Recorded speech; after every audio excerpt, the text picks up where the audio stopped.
Que o futebol é paixão nacional, e isso não é novidade para ninguém.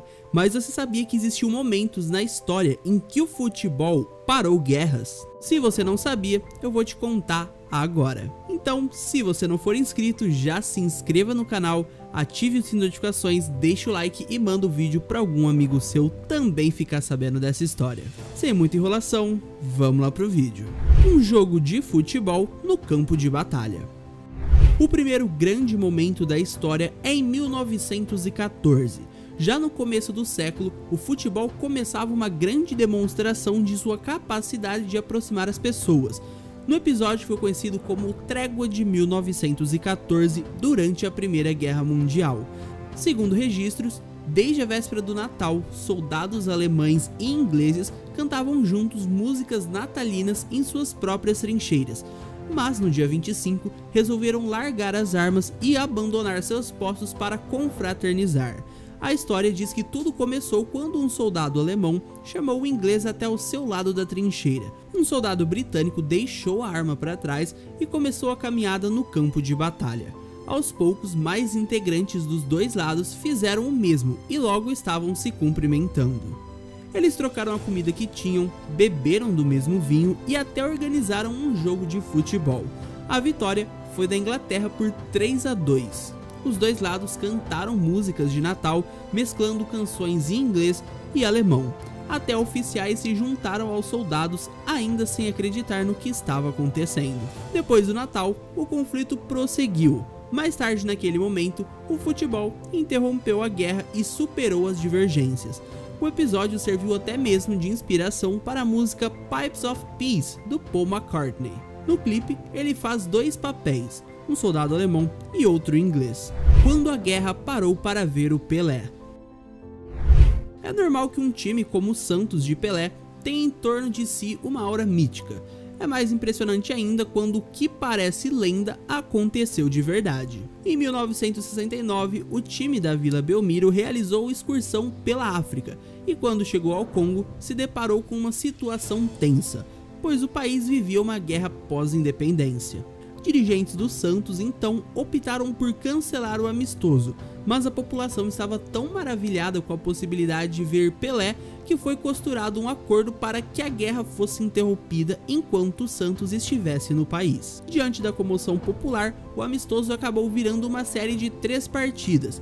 Pelé marcou 4 gols. Semana depois, ainda no continente africano, outro conflito armado na Nigéria foi suspenso para que a população pudesse ver o maior jogador do mundo em atividade.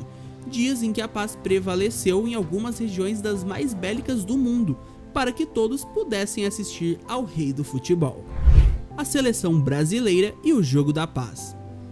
O Haiti vivia uma crise política extrema em 2004, quando integrantes do exército começaram um levante militar após a eleição de Jean Bertrand Aristide, o que provocou sangrentos confrontos. O presidente acabou deposto e o Brasil liderou uma missão de paz para atuar no país.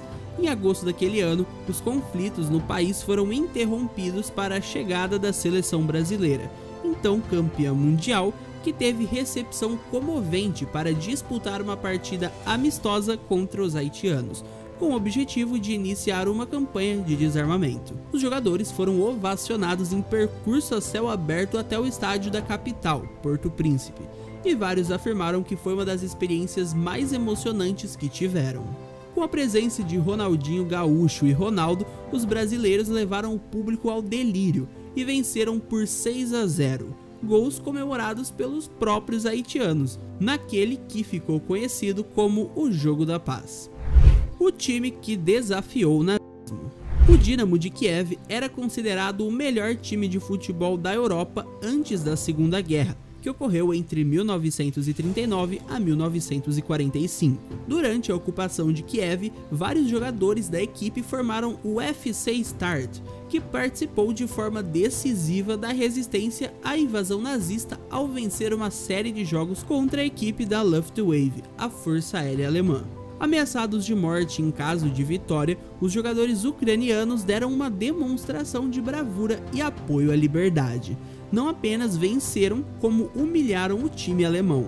O ato de coragem ajudou a inflamar a resistência ao nazismo, mas também teve consequências trágicas.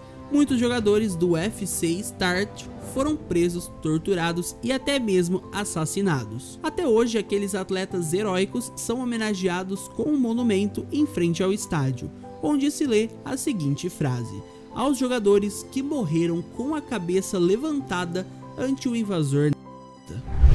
Drogba, o pacificador da Costa do Marfim. O que você consegue fazer em exatos 1 minuto e 16 segundos? O que a seleção brasileira não consegue fazer em 4 minutos, nós já sabemos. Mas o que você consegue fazer em exatos 1 minuto e 16 segundos? Pois bem, foi neste curto espaço de tempo e em um vestiário simples no principal estádio da cidade de Omdurman, no Sudão, que Didier Drogba fez o mais importante discurso da história recente da Costa do Marfim.